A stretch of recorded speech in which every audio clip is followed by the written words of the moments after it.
Cold open / hook, 0 to 300 words. I wish I had never clicked play, because now, I don't even know who I am. It started like any other night. I was scrolling through YouTube, half asleep, letting the algorithm pick my entertainment for me. Funny videos, cat compilations, the usual noise filling the empty corners of my apartment. Nothing unusual, nothing dangerous, or so I thought. Then, among the familiar thumbnails, I saw it. A video with no title, no views, no likes, just a static, glitching rectangle that somehow felt alive. Have you ever stumbled across a video that seems wrong? One that makes your skin crawl even before you click? That was this. I remember the sense of curiosity clawing at me, whispering, just one peek won't hurt. But there was something about the frame that set my teeth on edge. It flickered in a way no normal video should. The colors were slightly off, like the world had been smeared with ink and then scanned back into reality. And yet, I clicked. Almost immediately, I felt it. A twinge of something foreign, a pull at the back of my mind, like a memory I had never lived trying to force itself into my consciousness. I shrugged it off. After all, it was just a video, right? A harmless digital curiosity. But it wasn't harmless. Not at all. I don't know how to explain it, except to warn you. If you're scrolling late at night, if you're curious enough to click on something that feels off, be careful. Because some videos are not meant to be watched. And some of them remember you long after you've forgotten them. It wasn't just the thumbnail that drew me in. It was everything about the video that felt wrong, yet impossibly compelling. The image on the screen looked like static caught between frames, colors shifting in ways that shouldn't exist on any normal monitor. I remember the faint buzz, like the sound of an old CRT TV warming up, though my laptop had no speakers capable of producing it. My first. I clicked play, and the screen flickered once, like the entire digital world shivered under some unseen weight. At first, it was just static, gray and white, shifting like dust caught in a sunbeam. But there was a pattern, subtle, almost imperceptible, as if the noise was forming words just out of reach. I leaned closer, squinting, my heart pounding. Something about it felt alive, like it was watching me back. The sound was worse than the image. A low, vibrating hum filled my headphones, deep and almost tactile, crawling beneath my skin. At moments, it seemed to mimic the rhythm of my own heartbeat, speeding up whenever I flinched, making me feel exposed in a way that was impossible for a video to accomplish. I told myself it was a trick of my mind, that I was imagining it. But even as I thought that, I realized the hum was not just a sound. It was a presence. Then the colors shifted.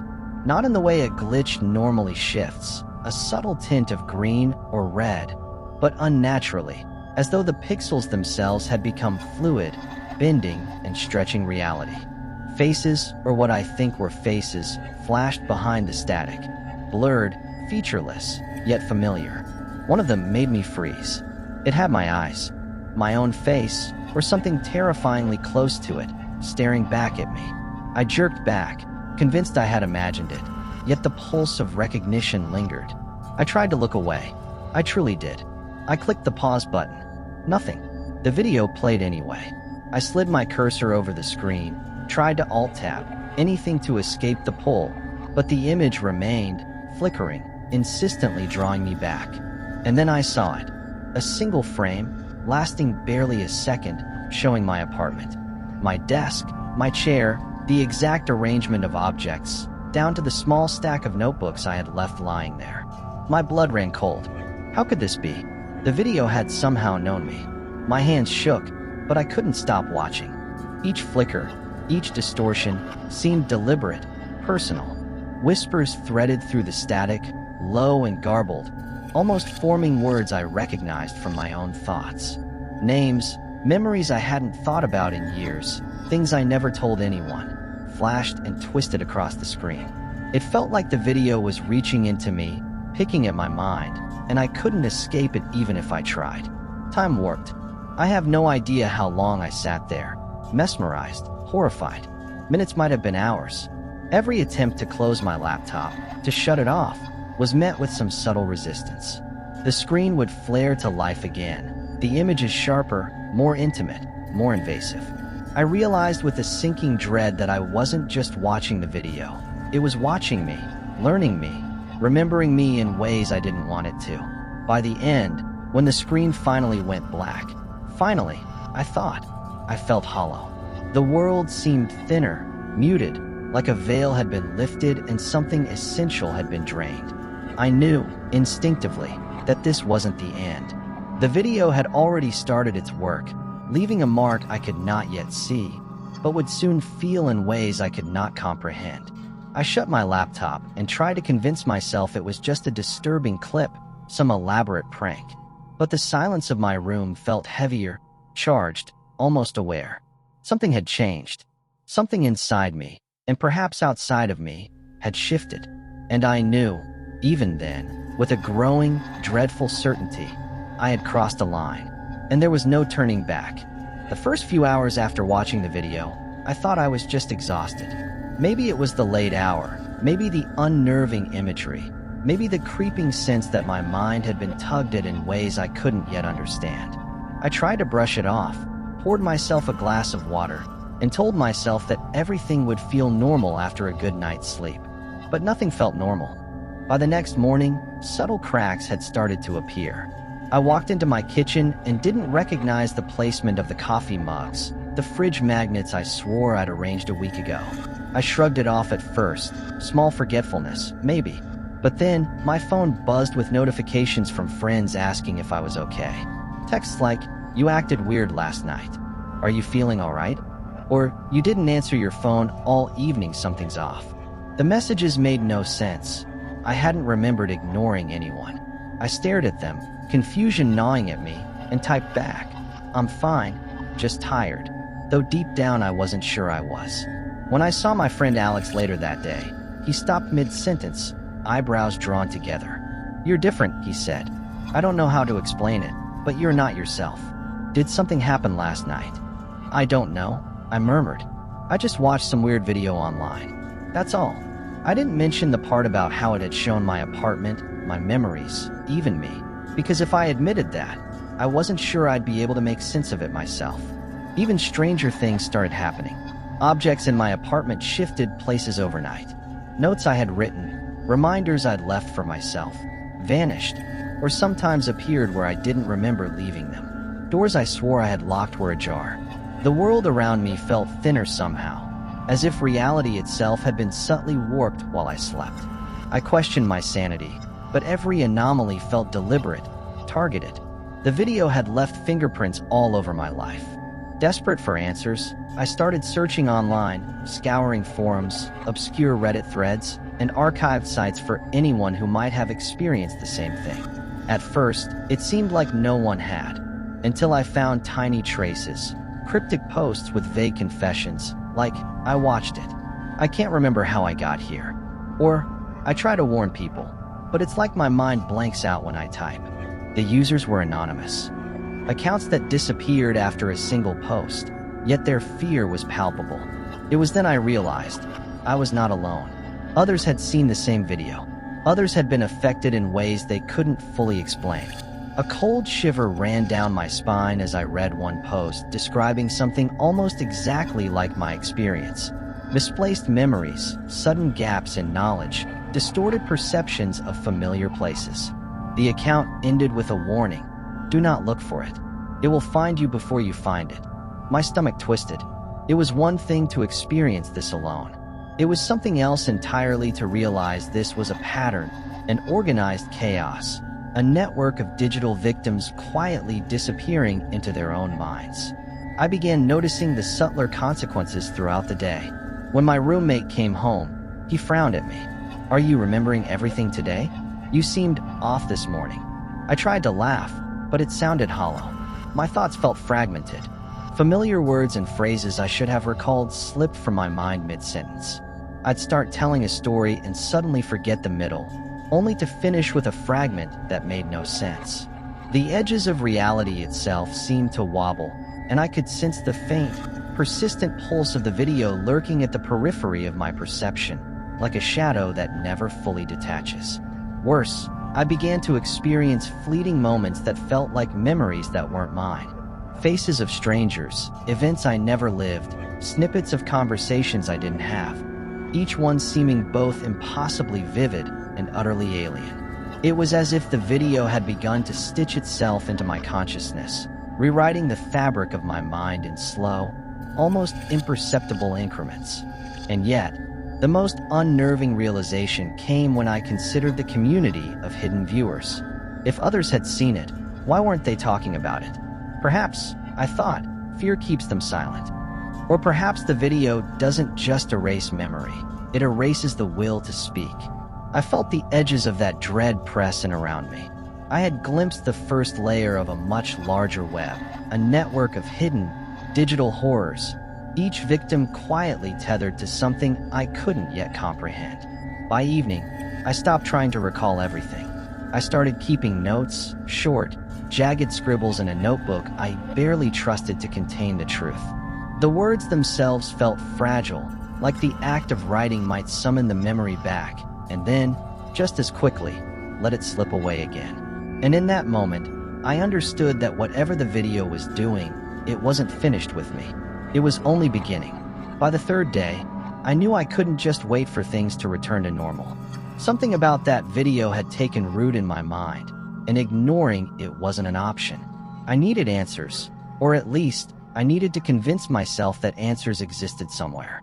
I started small, digging through forums on YouTube itself, threads buried beneath layers of archived content. But the deeper I went, the more fragmented and strange everything became. Pages that should have existed were missing, only to appear later as if they had never been gone. Usernames flickered, like the digital ghosts of accounts that had never really existed. One comment, almost illegible because of distorted characters, simply read, "Stop. You're not supposed to see this." I clicked on the profile. Nothing. Just a blank page, and a sense that I had been watched the moment I hovered over it. "Alex," I muttered under my breath, my fingers tapping nervously on the keyboard. "Do you think I'm losing it?" He didn't answer. He wasn't there. Only my own reflection in the darkened screen glared back, eyes wide with panic I tried to suppress. That night, I ventured into deeper, more obscure corners of the internet, the kind of hidden archives and private subreddits people only whisper about. I stumbled across threads with titles that made my chest tighten. "The Forgotten Video," "Do Not Watch," "Do Not Remember," "They Are Watching." Every post was short, cryptic, and panicked, often ending mid-sentence or with strings of random letters. And always a sense of urgency. The writers sounded like they were speaking to me directly. One post caught my attention. It read, "Every clue you find only erases a memory you didn't know you had. It's already inside you." I froze, staring at the words. That was it. That was the sensation I had been fighting since the video first played. Every attempt to understand it, every search, every click, seemed to pull something else from my mind, leaving me emptier, more fragile, and more exposed. I tried to back away, tried to give myself some rational explanation. Maybe it was just a coincidence, a viral creepypasta, a collective hallucination. But the glitches on my own devices began to escalate.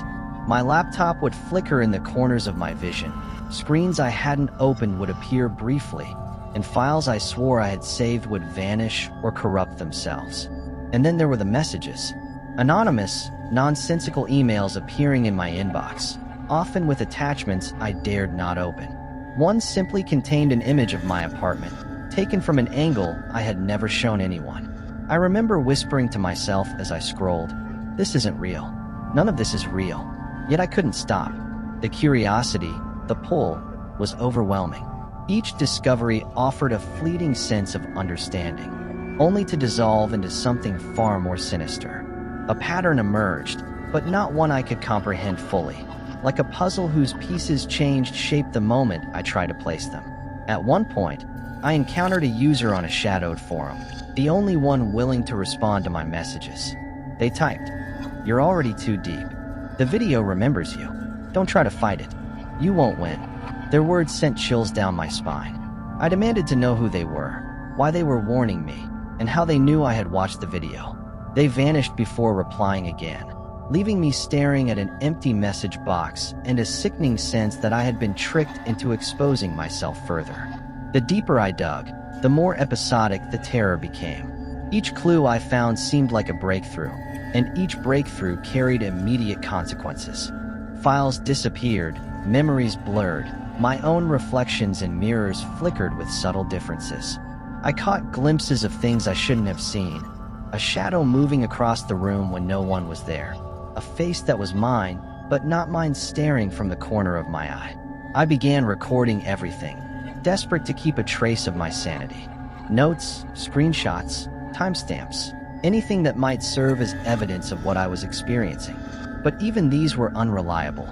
Files would rename themselves, notes would vanish, and screenshots occasionally revealed slight distortions, almost as if the act of documenting fed the video's influence rather than controlled it. Every night, I slept poorly, haunted by fragments I couldn't place. Half-remembered phrases, fleeting images of strangers who looked disturbingly familiar. My own reflections sometimes greeted me with expressions I hadn't made. And through it all, the digital world seemed alive. Each new forum thread, each obscure post, each glitched video thumbnail whispered that the video was still watching, still waiting, still weaving itself further into my mind. I started to understand the frightening truth. The deeper I went, the more the video spread inside me. Every search, every investigation, every attempt to reclaim control only seemed to accelerate its effects. There was no archive that could save me, no hidden subreddit that held answers. And yet, I couldn't stop. I was caught in a cycle, an episodic descent into a nightmare I had voluntarily chosen. By the time dawn broke, my apartment felt foreign, and the line between what I remembered and what the video implanted was gone. I wasn't sure what belonged to me anymore. And yet, despite the terror, despite the undeniable intrusion into my mind, I knew one thing with terrifying clarity. I had to keep searching. I had to keep looking. Because if I didn't, the video would keep shaping me without my consent, and I feared what I would become if I let it. Sometimes I wake up, unsure if my reflection is mine. The mornings had grown unbearable. I would sit in front of the mirror, tracing the contours of my own face with shaking fingers, searching for familiarity in eyes that seemed stranger each day. Even my voice sounded foreign when I spoke aloud, rougher, quieter, as though someone else had borrowed it while I slept. The video wasn't just in my mind anymore. It was in the world around me, rewriting the ordinary into something grotesquely intimate. It started with small, innocuous things. I would misplace my keys, then find them somewhere impossible. A bookshelf I swore I hadn't opened, the fridge, even the laundry basket. At first, I assumed I was losing focus, but Alex noticed, his brow furrowing more sharply each time. "You're different," he said one evening, voice low, cautious. "It's not just forgetfulness this time. You act like you're remembering someone else's life." I tried to explain, but even the words felt alien, fumbling through my mouth. I didn't understand what had been erased and what had been replaced. Memories of friends, my routines, even small fragments of my past. My first apartment, the smell of the corner cafe I always visited, would flicker and vanish. The more I tried to recall them, the faster they dissolved, as if the act of remembering fed the video's influence rather than reclaimed my mind. Then came the hallucinations. Not full-blown visions, but the subtle distortions that made me doubt my senses. Shadows moved in corners where nothing existed. Reflections shifted independently, grinning when I wasn't. Screens glitched with text I didn't type, messages that appeared and disappeared too quickly to capture.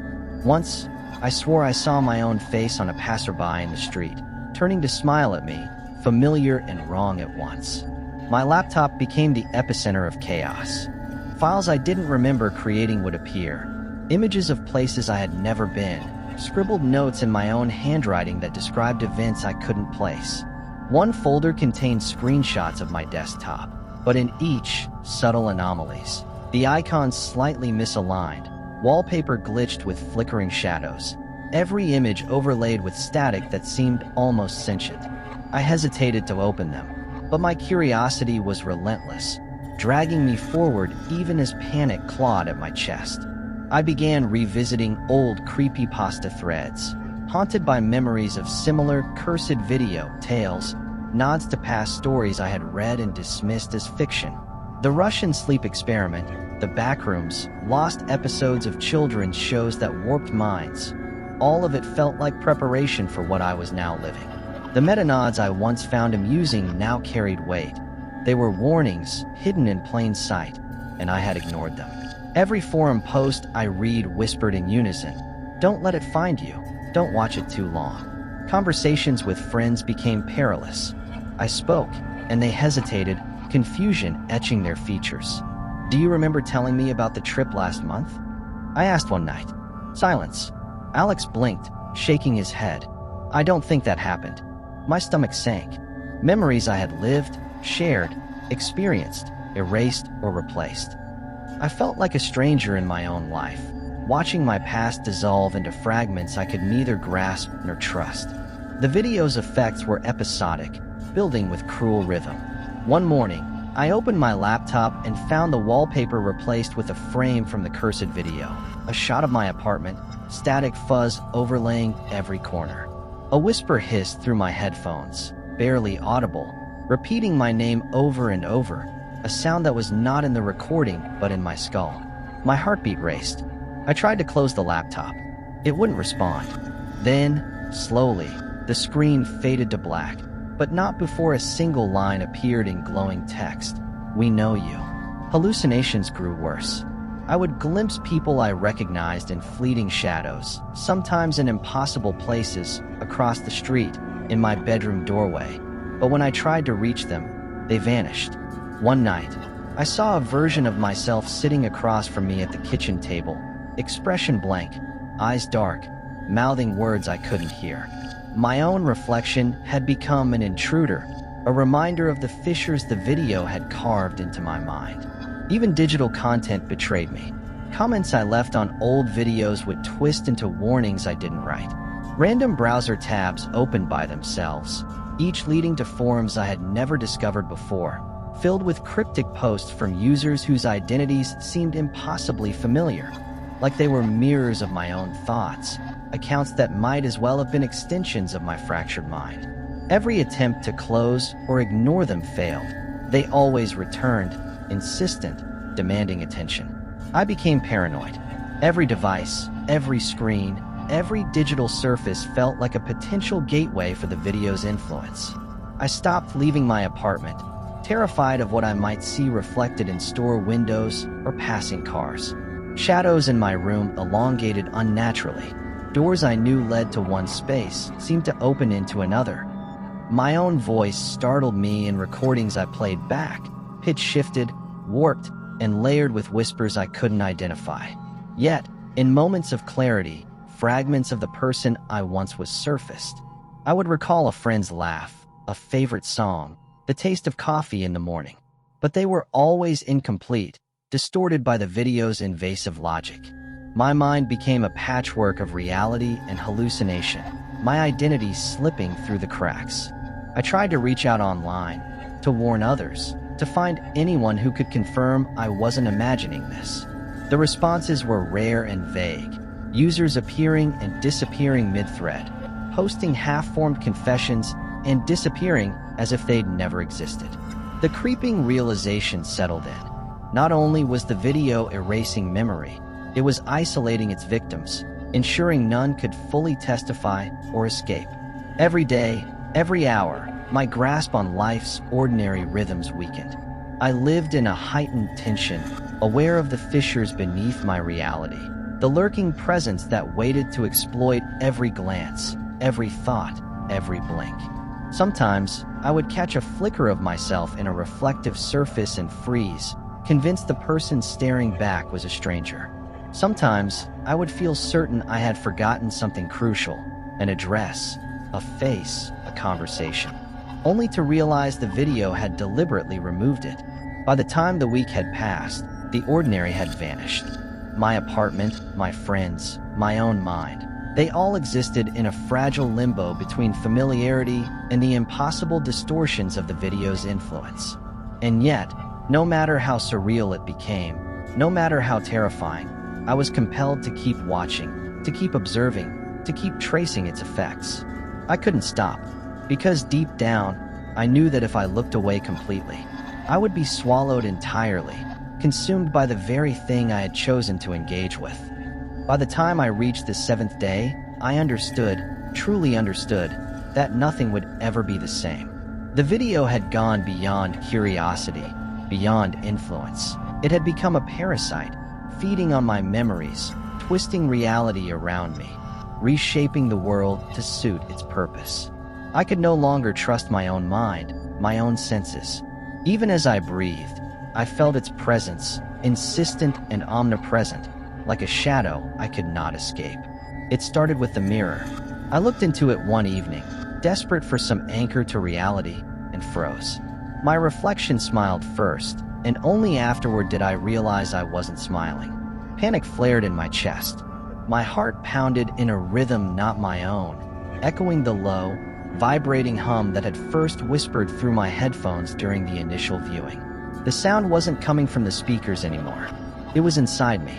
I tried to speak aloud, to call for Alex, to demand an explanation, but my voice was a stranger, low and rasping, words sliding through my mouth without meaning. It's in me, I croaked, trembling. It's everywhere. Alex appeared then, or at least someone I thought was Alex. He stared at me from the doorway, face pale, eyes wide with horror. You've seen it, haven't you? His voice wavered, but it carried recognition. I thought I was alone. I thought no one else had survived it this long. I shook my head. What do you mean? Survived? My mind was fragmented, struggling to hold onto the threads of thought that had once been so familiar. He stepped closer, hesitating. There are others. They've watched it. Some of them, they vanished. Just disappeared. No accounts, no posts, no traces. It consumes you. Slowly, quietly, until there's nothing left. And the worst part? Once it starts, it spreads. It's not just the video, it's the memory. It's in the algorithm, in the posts, in the screens we look at every day. You can't run from it. I wanted to argue, to deny it, but I couldn't. The flickers on my laptop, the whispering shadows, the fragments of memories that weren't mine, they were proof. I had become part of something that existed beyond the boundaries of human comprehension, a digital predator feeding on cognition. Desperate, I returned to my laptop, hands shaking violently. Screens flashed with cryptic messages, each one bearing fragments of my own life. My apartment, my past conversations, images of people I had once known. Every click, every attempt to close a tab, triggered new distortions. A line of text appeared across the screen. You cannot escape what you have invited in. My chest tightened. I pressed escape, alt-tabbed, unplugged, and yet the screen blinked back to life, static shifting into a scene from my own bedroom, but slightly off, slightly wrong, as if another version of me had been there all along. I could hear them then, not voices in the conventional sense, but layered echoes, distant yet intimate, repeating phrases I had never spoken but somehow knew. We are watching. We are waiting. You belong. The words twisted into laughter, low and mocking, and I realized it wasn't just in the video anymore. It was everywhere. My devices, my walls, my thoughts. The line between self and intrusion had vanished. Panic drove me to the forums, the archived threads, the shadowed corners of the internet I had once believed held answers. But they were gone. Entire sites vanished mid-scroll, posts dissolving into glitches.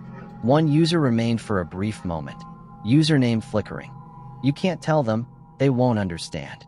Then they disappeared too. I understood at once that I was witnessing a network of victims being erased, consumed, or worse, folded into the same digital void that had claimed me. The episodic terror reached a crescendo when my own reflection moved independently. I watched in frozen horror as it stepped out of the mirror, imitating me, mocking me, whispering things I could not comprehend. You are mine. It hissed, voice identical yet wrong, a distorted version of my own. I tried to retreat, but the world itself betrayed me. The floor seemed to ripple, my apartment stretching and contracting with each terrified heartbeat. Objects floated briefly before dropping with a hollow thud. Time itself felt fractured, moments looping and overlapping. I don't understand.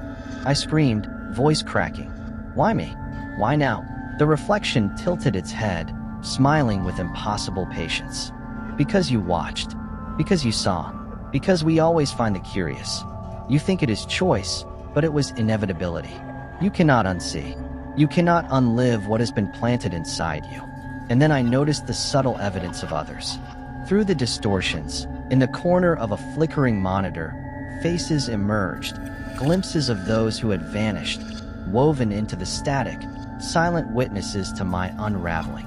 Some were crying, others frozen in silent screams, all looking at me as if begging for rescue they could no longer reach. A horrifying realization struck. The video didn't just erase memory, it consumed identity. And those who vanished were not gone. They had been absorbed into the same living nightmare that now held me captive. Desperation made me claw at my own laptop, slamming keys, smashing buttons, trying to sever the link, but nothing worked. The digital and physical worlds had merged into a seamless terror, one I could no longer untangle. Every attempt at control, every desperate gesture, only strengthened its hold.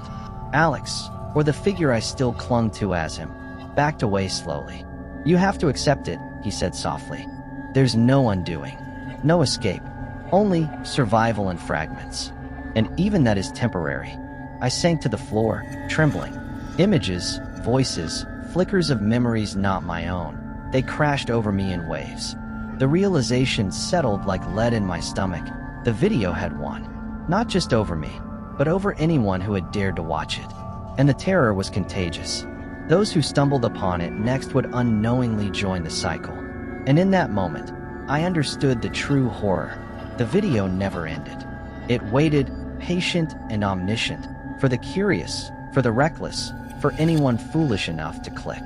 And now, knowing its reach, knowing its power, I could only sit in paralyzed awe as the room twisted. The whispers grew louder, and the network of unseen victims pressed in around me, each one a testament to the inevitability of what I had done. I survived, or at least, that's what I tell myself. The days after the confrontation blurred into a strange rhythm of half-remembered routines and fleeting clarity. I returned to work, to friends, to the mundane rhythm of life, but everything felt off, slightly tilted, slightly thinner, like the world had shrunk while I was gone. I could function, yes, but with a hollow awareness gnawing at me. Something essential had been taken. Memory was my first casualty. Names, faces, trivial details I once took for granted vanished, leaving gaps I couldn't fill. I tried writing lists, keeping journals, recording myself, but even those efforts felt like fragile lifelines against a force I could not contain. I would recall fragments of the video's images or the whispers that accompanied it, but they were incomplete, shuffled, reshaped by my mind in ways I couldn't trust. Alex, or whoever he truly was, kept in touch, mostly in silence. Sometimes a message would appear, a short sentence like, "Be careful," or "They are still out there." I didn't need elaboration. I understood perfectly. There was no victory, only the illusion of recovery. I wasn't free. I was a survivor, and survival was a tenuous thread over an abyss I could glimpse every day. I returned to the forums, cautiously, seeing if any traces of the cursed video lingered. Some had disappeared completely, others persisted in hidden threads, cryptic warnings scattered like breadcrumbs. Every once in a while, I'd see someone posting a new account, asking questions I had once asked, expressing the same initial curiosity. And I knew they would become part of the cycle. I was just a witness now, watching the pattern repeat endlessly, powerless to intervene. The world around me had recovered its ordinary appearance, but subtle fractures remained.